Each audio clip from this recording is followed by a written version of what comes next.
Hello, everyone, and welcome to the 2024 RCPP NFO Applicant Outreach Webinar. My name is Keisha Harvey with the RCPP National Team, and I will be the moderator for this webinar. Today is April 23rd, 2024, and this session is being recorded. Before we get started with the presentation, I would like to go over some announcements. The webinar slides and recording for the webinar will be posted on the RCPP website as soon as possible. The recording will take a few weeks to be posted, so please allow time for 508 compliance. Presenters will introduce themselves with camera on, but then turn them off to conserve bandwidth. The chat, camera, and mic will be turned off for webinar participants for the duration of the presentation. You may ask questions throughout the presentation, but please send questions to the RCPP email inbox at rcpp@usda.gov. We will have a slide shortly that will provide that email address. We will try to answer as many questions as possible. If we do not get to your answer, all the questions from today, we will provide follow-up responses in the updated frequently asked questions document that is on the how to apply page. Also, we have a few upcoming webinars that, if interested, you will need to register. The registration links are on the RCPP website under How to Apply to RCPP page. Our next webinar is the RCPP easement webinar scheduled for May 16th, 2024 from 2 p.m. to 4 p.m. Eastern Time. There will also be another webinar on May 30th from 2 p.m. to 4 p.m. Eastern Time, but it will cover the same information that will be covered today. So up next is Jerry Rayner. Jerry Rayner is the director of the Financial Assistance Programs Division and is the senior executive at NRCS responsible for several NRCS programs, including EQIP, CSP, and of course, RCPP. Jerry has served at every level of the NRCS field office, from soil conservationist all the way to state conservationist of Idaho and then Indiana. He'll now provide some opening remarks to kick off this webinar on the fiscal year 2024 RCPP funding opportunities. Jerry will now provide his opening remarks. Hi, Jerry, you're on mute, so you need to okay. Can you hear me now? Yes, we can. Great. I apologize for the delays here on my end, but welcome everyone to the Regional Conservationist Partnership Program, our funding opportunity webinar this afternoon. I know we've got a lot of information to share with you today, so I won't take too much of your time, but I did want to share with you that through RCPP today, we currently have 325 active projects, and these awards combined with the federal and partner investment of over $5 billion. So we are doing outstanding things already. We are fully aware of the opportunity that was provided to us with the Inflation Reduction Act funding, the expansion of our program opportunities last year. But we have in front of us an opportunity to do even greater things. We currently have projects in nearly every state and area in which NRCS and our partners operate. This year's funding opportunity will be the largest ever released by RCPP, increasing the federal investment of RCPP by about 75%. So although there's the opportunity for much participation to grow partnerships, some new partnerships will blossom out of these opportunities. This level of investment requires NRCS and our partners to think bigger and identify conservation opportunities in every state, every critical conservation area. There are going to be there should be areas that we haven't been able to participate just because of the level of funding in the past. but the opportunities are growing. So we want every partner to be able to take full advantage of the opportunities with this announcement. We continue. Let me repeat, we continue. NRCS continues to implement improvements that are making RCPP more efficient, more accessible to partners and producers. Without any program this large, we do have our challenges, and we shared with our partners over the past 12 to 18 months some of the improvement opportunities that we've implemented in the RCPP. That will make it a little more efficient for us to run the program. And I hope that you will experience some of those efficiencies as we move through the project review and then the project selection process, but then getting to the agreements and putting those in place so we can get more conservation on the ground. With this opportunity, within the announcement, I know you've noticed the amount of funding that's being made available. We need partners to help us manage these projects, help us enroll our clients, and to get more conservation on the ground.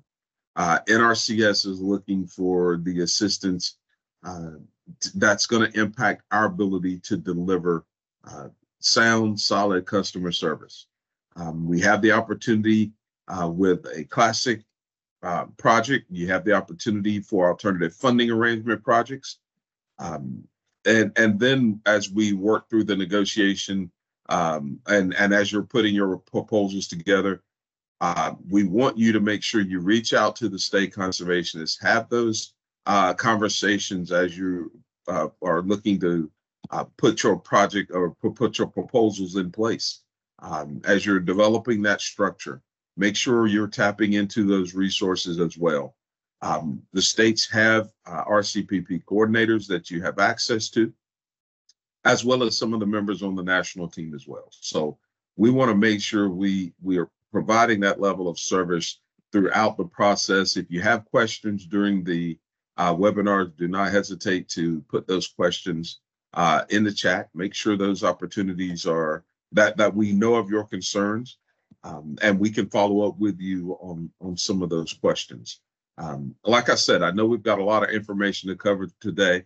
Just wanted to introduce myself, welcome you to the webinar, welcome you to this opportunity.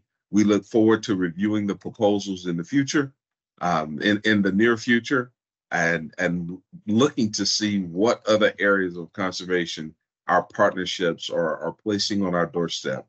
What are going to be those opportunities for NRCS to move into other critical conservation areas that we are not quite able to reach through our traditional Farm Bill program? But again, I know there's a lot at stake here. There's a lot of funding being made available. So we want to make sure we are really focused in on those projects that are reaching the priority areas that have been set forth by USDA. So Keisha, I'm going to stop there. I'm looking forward to the presentation and the conversation. And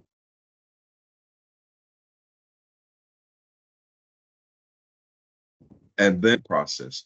Thanks everyone for your attention this afternoon. And I hope that you get all of your questions answered today. But if not, you see the slide that's been posted. Make sure you jot that email address down so that you can get those questions in. Thanks, Keisha. Appreciate the opportunity. Thanks, Jerry. And just to reiterate, at the end, we will have a question and answer sessions. So you can submit your questions to that email address at any point during the webinar. And also, just so you all know, for if you haven't been on the website, the How to Apply website, we do have a lot of frequently asked questions, and you can toggle to your question, some of the main topics by clicking on the table of contents. So that is available. So without further ado, I'm going to pass it to Russell Ames to start off the presentation. Thank you. Good afternoon and good morning, folks out west. My name is Russell Ames. I'm the Projects Branch Chief and have the pleasure of sitting in the role of National Oversight for the RCPP program, including our funding opportunities. As you just met, Keisha Harvey will be my co-presenter for this. This will be recorded. We'll go through all the slides and then look forward to your questions at the end.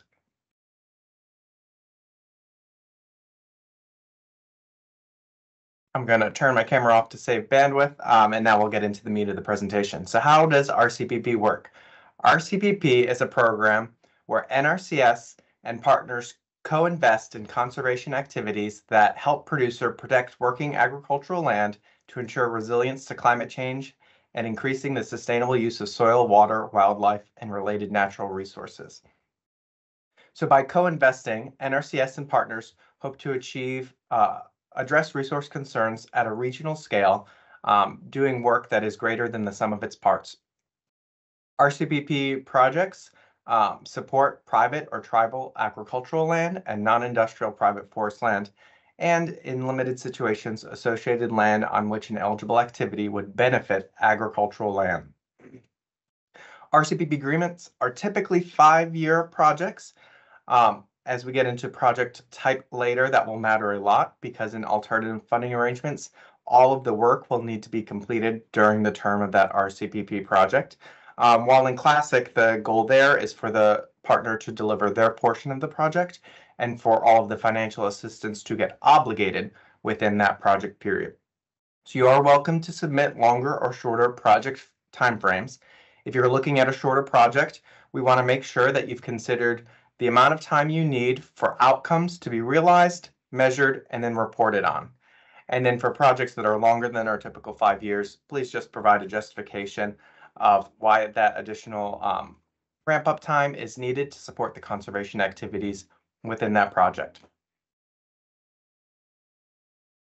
So who can apply for RCPP? Our statute gives a list of different types of organizations, including any organization with an established history of working cooperatively with producers on agricultural land as determined by the Secretary. If you don't feel your organization fits in any one of these buckets, please talk to your local RCPP state coordinator to see if Category 8 meets your needs, and Category 9 there are entities that are eligible to hold an easement. So why apply for RCPP funding? This allows you to help target NRCS funding and expertise on specific resource concerns within a specific geographic region. I know you'll hear this from me a lot, but it all goes back to our motto as an agency. We are here to help producers and landowners help the land. And RCPP is a great resource to help producers and landowners receive assistance to address critical resource concerns on private land and non-industrial private forests, including lands held by Native American governments and entities. RCPP, by co-investing, allows us to amplify the impact of NRCS funding and reach producers and landowners that we might not otherwise be eligible or able to reach with our other programs within NRCS. RCPP funding is largely divided into 2 categories. The largest part of an RCPP project, so 75% typically, of the federal funding of an RCPP project is for financial assistance. So these are the funds that are used to implement eligible activities on eligible land. We'll talk about that in the very next slide, what an eligible activity is, but that is always going to be the core of federal funding of a project. RCPP projects also have technical assistance here for 2 main categories. We support the implementation of conservation activities. So if you're familiar with the NRCS conservation planning process, it's our planning, design, installation, and checkout. But RCPP also allows partners to use some of that technical assistance to support the project at large. So this might be conducting outreach, evaluating and reporting on outcomes, and the project management responsibilities of the lead partner. So remember, RCPP funds pay for eligible activities, not people. Even if that person is working full-time on RCPP, we may end up covering their full salary, but based on the eligible activities that are doing during their time of the RCPP project. So RCPP authorities for what is an eligible activity are based on covered programs. So there are multiple NRCS programs that gift RCPP the authority. So that ranges from what we call land management activities, which is based on the Environmental Quality Incentives Program and Conservation Stewardship Enhancements. We have rental activities based on the Conservation Reserve Program.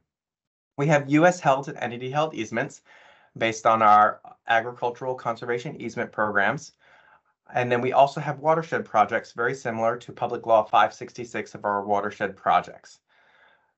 RCPP is unique in that we are able to combine activities among these programs within a single project, or we can find unique opportunities to use these authorities that we might not be able to do in covered programs, but we'll get into that later. So RCPP has two project types, and this is the first of two key decisions you'll need to make at the very beginning of your proposal development. So you'll notice we have two funding opportunities because there are two very different ways to run an RCPP project.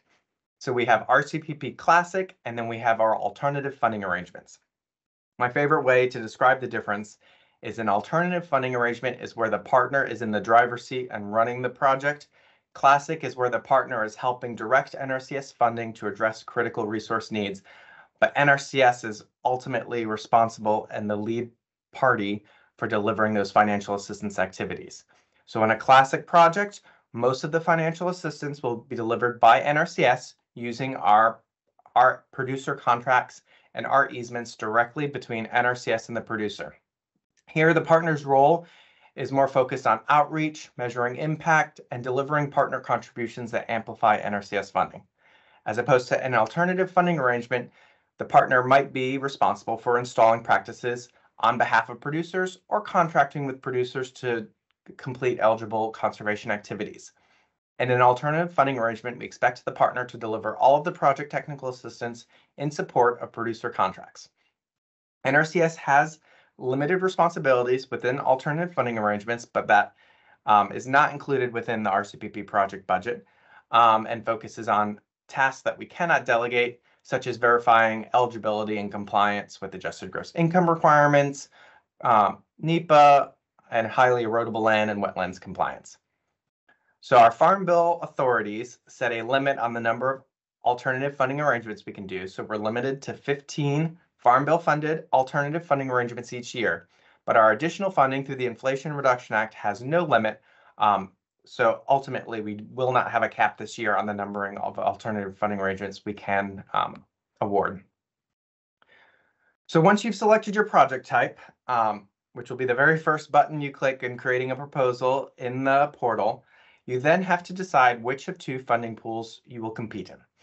Statute gives us two funding pools, state, multi-state, and critical conservation areas, and requires NRCS to equally balance the projects awarded in each of these funding pools. So in state, multi-state, it's as broad as that sounds. It can include any RCPP resource concern or conservation benefit and can include any area within the United States, including all of our states and our territories. So that might be as small of a single county, it might be a single watershed, it might be a state or multiple states, depending on the scope of the project. Critical conservation areas are a bit more limited and are focused on specific priority resource concerns identified within a specific geographic region. So each project must include one of those critical conservation priority resource concerns. And then all project producer contracts and easements under that must also address at least one of those priority resource concerns. So you can see on the map there are 8 critical conservation areas, and I encourage you to look at the detailed explanation of those on our website. Your project must be fully within the boundaries of one of those critical conservation areas. You cannot apply for multiple CCAs. You must apply within a single CCA. So the scope geographically has to be within that CCA and addressing one or more of those priority resource concerns. So now let's get into how a project is implemented. So with that, I'll start with the bulk. The 75% of most projects is financial assistance. And in Classic, our land management and rental activities and easements follow our standard NRCS sign-up and ranking processes. Partners may bypass ranking, but not verification of eligibility, if specific producers or parcels are identified in the proposal. So this is just a reminder. Classic is a much better fit for partners that want to influence where NRCS funding is directed, but may not have the capacity or capability to manage the entire project, including FA delivery. I'll highlight this again later, but pre-identifying producers or parcels is not a requirement, but we do want to know that you have a good idea of the need within producers and landowners in a region. So we talked about the covered programs that give us our authority, and now I'm going to talk about our 5 financial assistance activity types, which is how we bucket our FA activities. So land management is our land treatment practices, including restoration of land and easements. So that might be land you hope to enroll in an easement in this project, or land already enrolled in easements, or it might be practices on other eligible land. So in Classic, the financial assistance is typically delivered by NRCS, while in an AFA, the financial assistance under land management is delivered by the lead partner. So rental is typically a shorter term agreement for payments to address a project resource concern. So again, similar to Classic, FA is delivered by NRCS through producer contracts, while in alternative funding arrangements, this is delivered by the lead partner. This might be the partner. So in rental, it will be the partner contracting with producers. In land management activities, it might be the partner doing work on behalf of eligible producers. I know you're probably tired of hearing me say this, but again, NRCS's motto is helping producers and landowners help the land. And so ultimately that is our focus, even if partners are the vessel by which we help these producers. So in land rental, it's important that we don't duplicate foreground income in land management contracts, but that's a nuance that your state coordinators can help out with as you have your preliminary conversations with them. So the first of our 2 types of easements are entity-held easements. There are a variety of maximum federal share, so that's the portion of the value of the easement that NRCS will reimburse using RCPP funding. So for Classic, that ranges from 25% to 75%. So to get all the way to that 75%, you're going to need to include a U.S. right of enforcement on that easement, and the easement will need to engage with an HU producer landowner. For alternative funding arrangements, we do not offer the option of a U.S. right of enforcement, but we do have 2 varied maximum federal shares. So 65% are for easements with HU producers and 40% for all other entity-held easements within an AFA project. For Classic, those are the same maximum federal shares as we had for last year, but I wanted to highlight that that is a different maximum federal share for AFA entity-held easements this year. So due diligence is an important part of the easement acquisition process, and in entity-held easements, NRCS has limited responsibilities, such as the hazardous material search and appraisal technical reviews. All other due diligence activities are a partner responsibility and not eligible for reimbursement by NRCS. So it is an expectation as part of holding an entity-held easement that partners, whether it's the lead partner or non-lead contributing partners, are going to cover those due diligence activities at their own expense as part of the project contributions. So you'll notice that there wasn't an option to completely cover the cost of an easement, so the non-federal share or match of those easements can be any combination of a partner contribution or a landowner donation. So for U.S. held easements, we organize that into 3 deed types: highly restrictive, focused on the restoration and protection of native habitats and natural historic condition. Under a highly restrictive U.S. held easement deed, we expect minimal disturbance and no agricultural uses. Moderately restrictive allows some agricultural uses, but management of specific habitats to provide conservation benefits. And then there's minimally restrictive, which may focus on the protection of agricultural uses, including grazing. The maximum federal share for U.S. held easements is up to 100% of the value of the easement, typically calculated by an appraisal. So here the responsibilities are a little bit different than entity-held easements. NRCS is responsible for all due diligence activities such as appraisals, hazardous material search, and in limited situations, the partner may be asked by NRCS to support due diligence activities, but this will be for when the partner helping out is not the entity that will hold the easement. So should you have a maximum federal share less than 100%, again, that non-federal share can be any combination of partner contribution or landowner donation. So the final financial assistance activity type is watershed projects, and these are structural works to address watershed scale issues. Here is a unique FA type in that even in Classic, the partner is responsible for most technical assistance activities, and these are managed through agreements between the partner and NRCS rather than with producers. So NRCS is responsible for approval of any watershed plans or designs done as part of the RCPP project, and the same plan and design requirements would apply as do any projects funded under the PL 566 program. So the other, typically 25% of the project is technical assistance. So your proposal will set this cap at 25% of NRCS funding. And it will also set additional limits at the proposal level that will not apply if selected during project negotiation.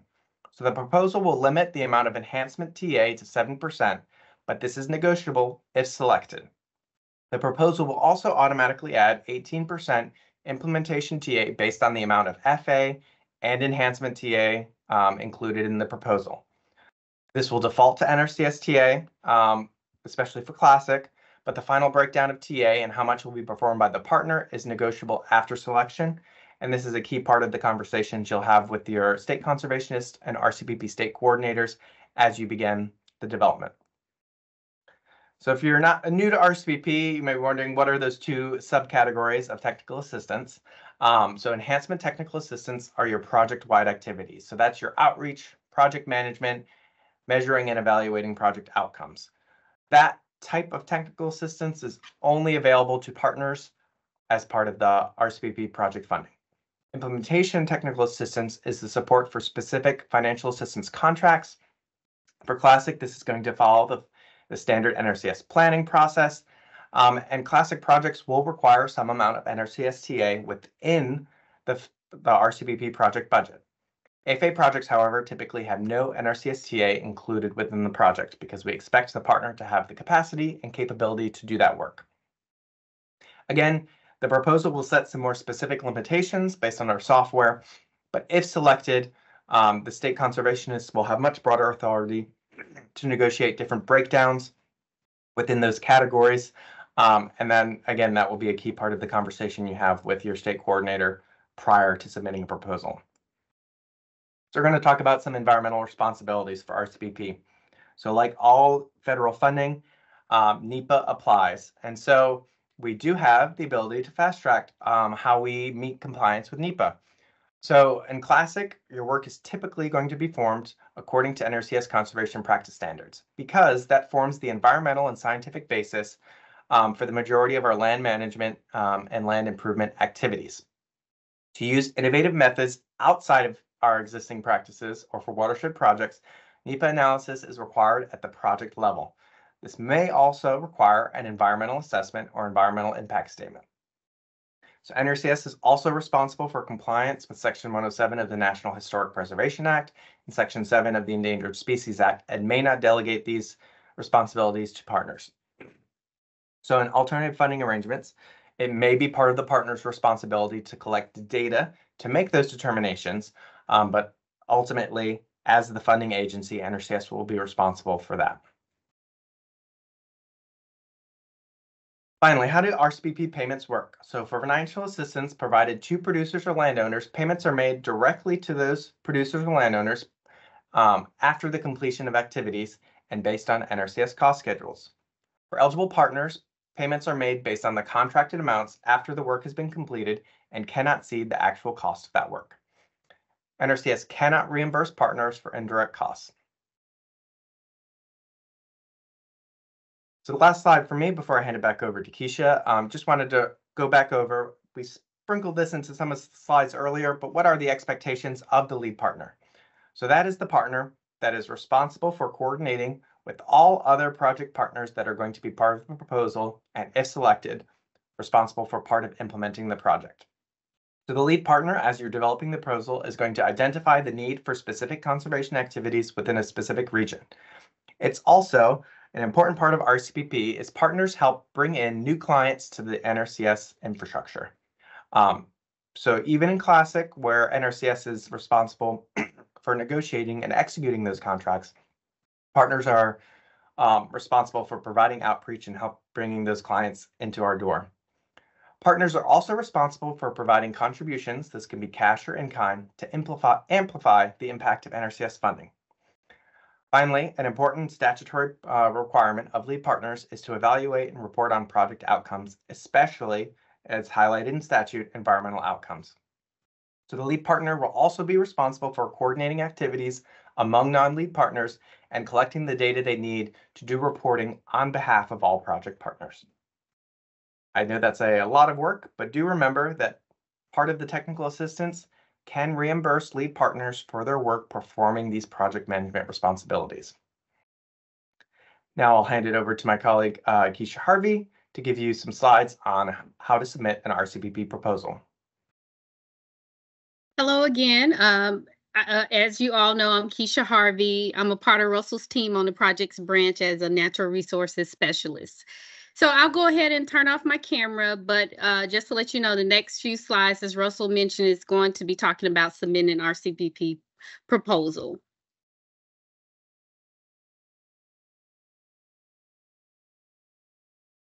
So what's included in an RCPP proposal? The geographic area of the project, the resource concerns that you will address, to be addressed, a proposed budget for use of NRCS funding to address these resource concerns, partner contribution, a list of partner contributions and how they will amplify federal funding, and any specific work, parcels, easements targeted by the partner that are potentially critical to the success of the project.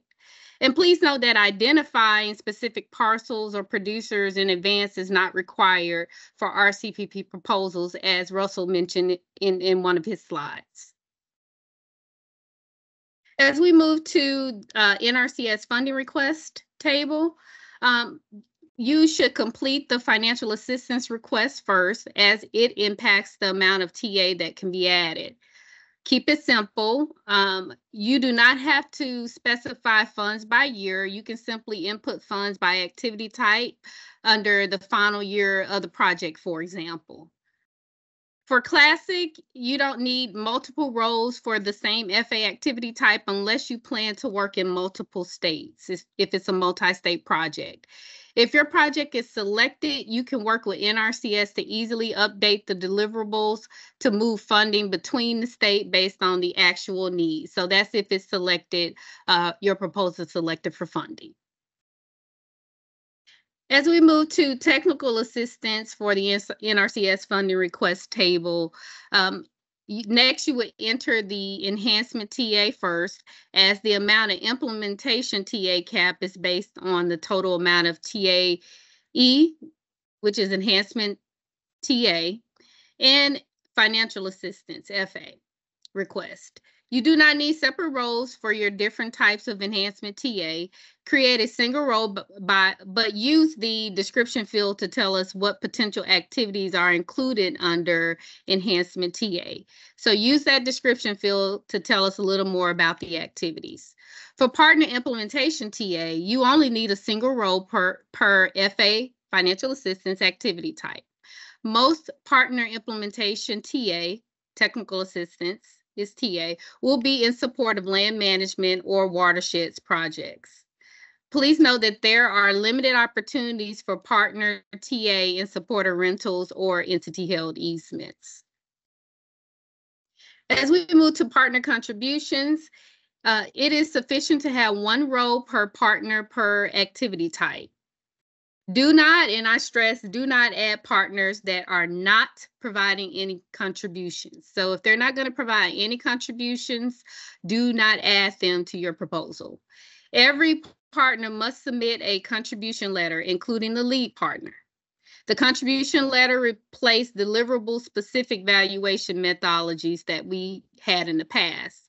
So please note that valuation methods are still required, but they are noted in the contribution letter. Letters of support will not be considered. No minimum contribution is required. Evaluation criteria is more heavily impacted by the impact contributions have on addressing project resource concerns. And reporting on project outcomes, because one of the major points of RCPP is the outcomes from what you're doing in the project. Partners are required to report on environmental outcomes. Each outcome included in the proposal will become a partner responsibility within the RCPP agreement. Social and economic outcomes are encouraged but not required. But if you include social and economic outcomes in your proposal, you will be required to do those. As we look at this diagram, the inputs are funding and resources for the project. Activities are the conservation planning or outreach. The outputs are the land management practices or easements for the project. And the outcomes, for example, are improved water quality or quantity or increase quantity. So we must get to an outcome. Many proposals that we see give us a lot of outputs versus outcome. And one example that I can give of an output is a lot of use of acres, showing that there's acres of something implemented. So in order to get to an outcome, think about what does treating all of those acres mean? And we also have an outcomes guidance document on the how to apply page on the RCPP website.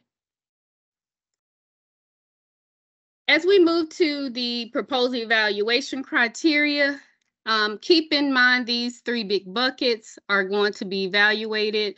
Impact. How will the project address resource concerns in the project geographic area? Partner contributions, 20%. How will contributions amplify the impact of NRCS funding? Partnerships and project management, 30%. How effectively can the experience and resources of the partnership support this project?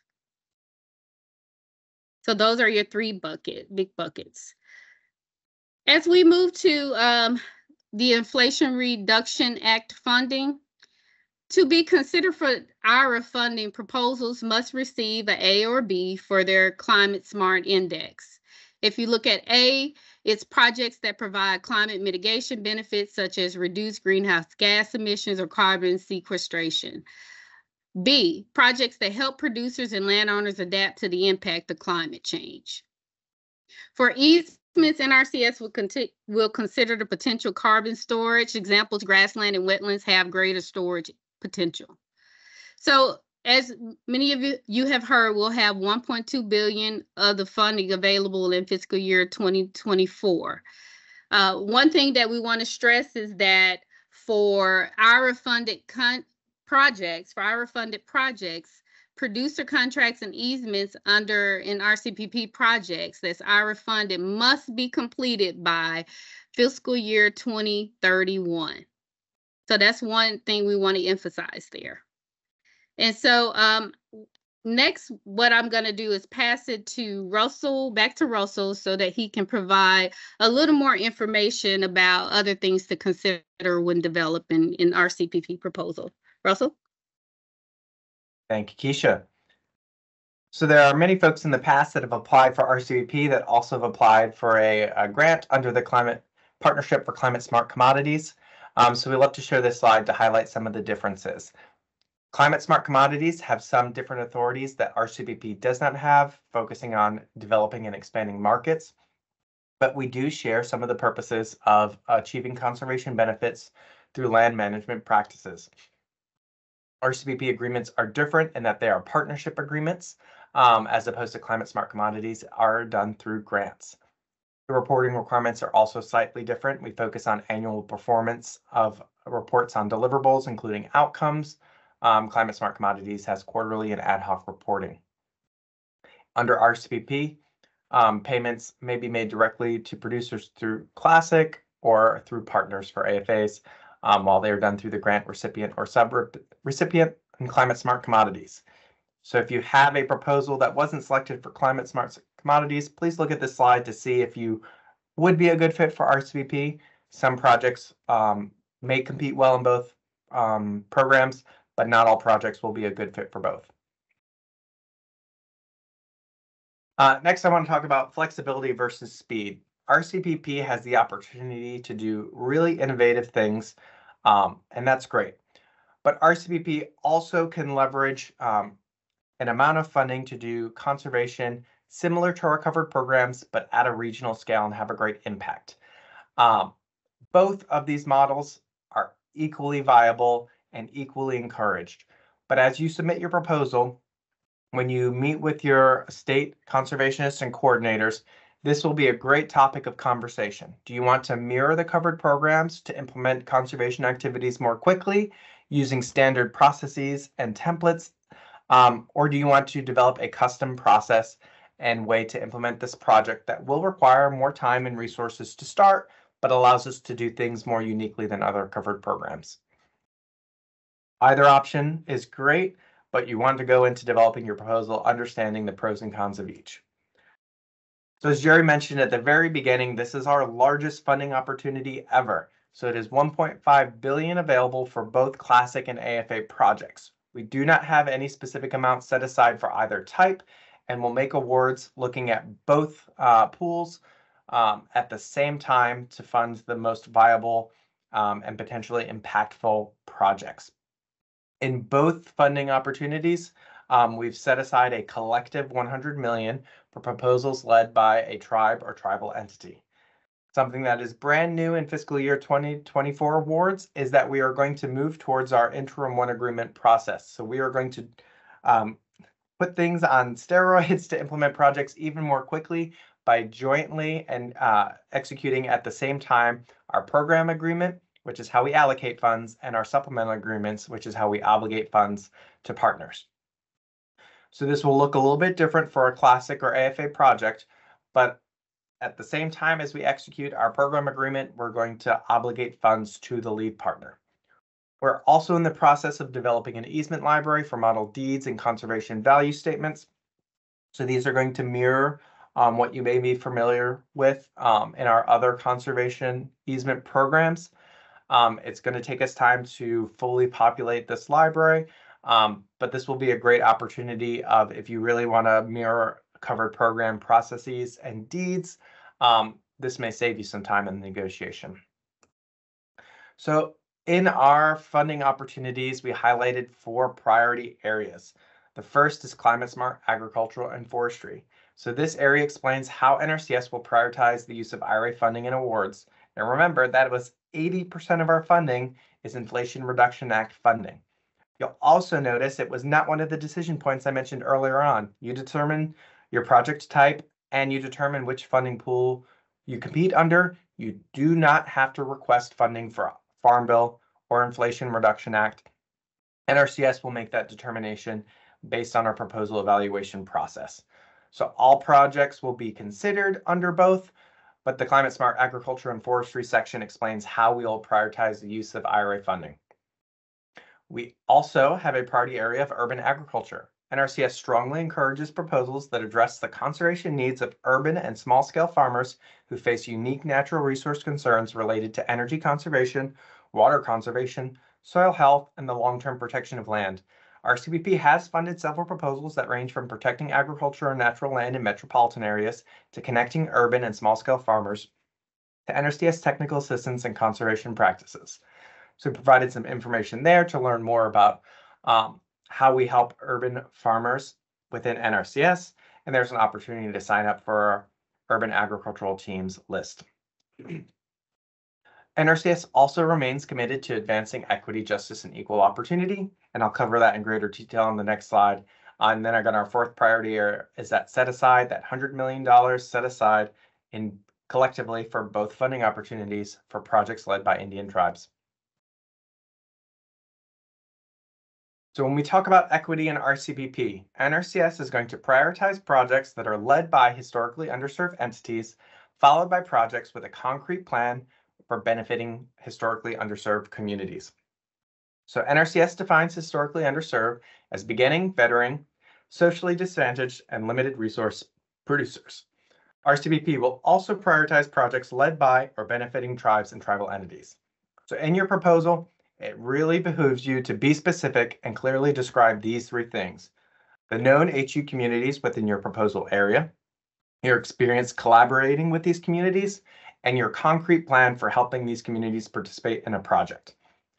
Just providing outreach isn't going to help you get priority. We want to know that you have the existing relationships and a concrete way to help these folks participate in our programs. To further amplify that, NRCS is committed to supporting HU-led proposals. So NRCS is going to provide funding and support for up to 20 proposals developed by HU entities applying within the critical conservation area funding pool. To be considered for this additional support in the development of your proposal, there is a support questionnaire on the RCPP How to Apply page and linked to here on the slide, which will be shared on our page as well, that must be submitted to the national RCPP team through our inbox, rcpp@usda.gov. That form will ask you just a few questions to verify that you can be considered an HU or HU serving entity and that you are applying within the critical conservation area funding pool. Requests will be accepted through Wednesday, May 15th. Requests that are complete and deemed eligible will be approved on a first come, first served basis.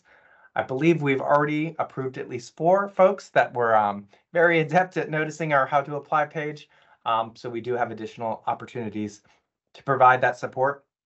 That will be technical proposal writing support, as well as an RCPP subject matter expert that can help shape your proposal.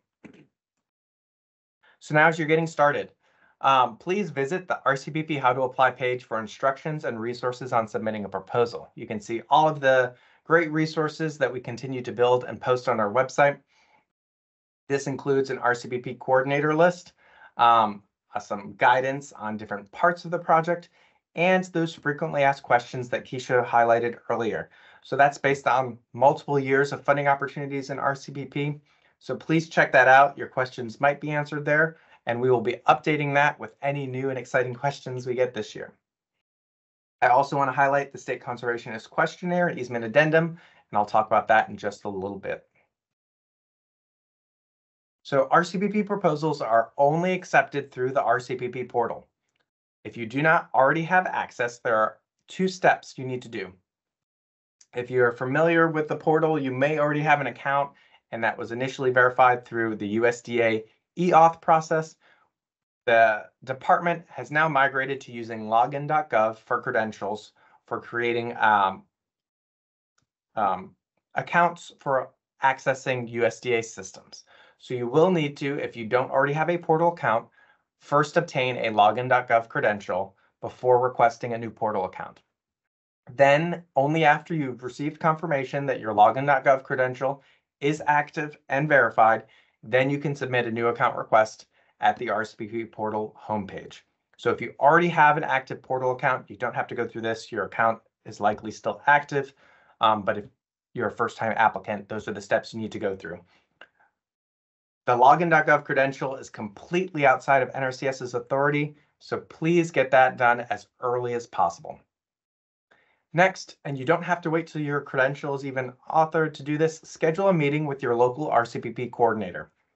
Our coordinators and state conservationists, excuse me, now have a state conservationist questionnaire that we began using in fiscal year 2023.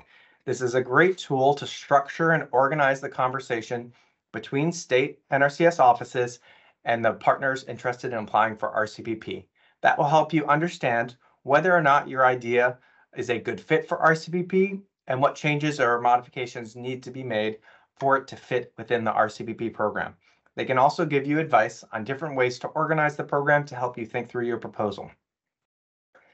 Next, review the funding opportunity language and the RCPP fiscal year 2024 proposal guide for partners. That will give you screenshots and step-by-step steps for completing the proposal within the portal. Another thing I want to mention, if you are very keen and read all of the language in the funding opportunity already, you'll notice that we really wanted to stress the importance of partners meeting with their local RCPP state offices in advance. So if you do not do that and the state does not complete that questionnaire because they have not met with you, your score may be reduced because we had not had time to adequately prepare and understand your proposal and understand its potential for success.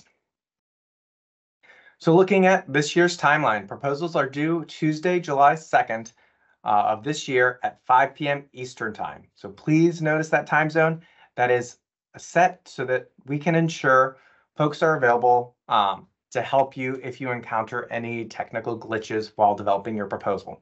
Proposals will not be accepted by email, and late proposals will only be accepted when a portal glitch is documented and a help desk ticket submitted prior to the proposal deadline. So please don't wait to the last week or last days. Get this started as far in advance so that you will be ready to submit your proposal on time. Late proposals will not be accepted due to failure to obtain a login.gov credential far enough in advance. So proposals are due July 2nd after our evaluation process. NRCS anticipates on making award announcements in October of this year. And looking at our standard 6-month negotiation timeframe, which again will include both the program agreement and the supplemental agreements, proposals should plan for a start date at or before March of 2025. So now we're going to move into our question and answer session.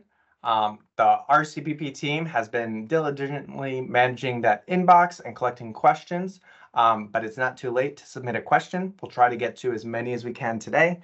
If there are questions that are very much proposal specific, we're going to defer to the state office, and those are better had conversations with your local state coordinator. But anything on RCPP policy and process or things that may apply to multiple proposals, we'll try to cover those.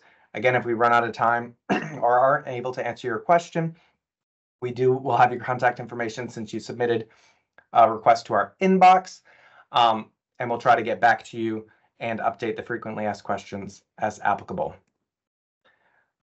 So I'm going to leave it there on this slide to show you the links to our How to Apply page, which again will be posted on the website along with this recording.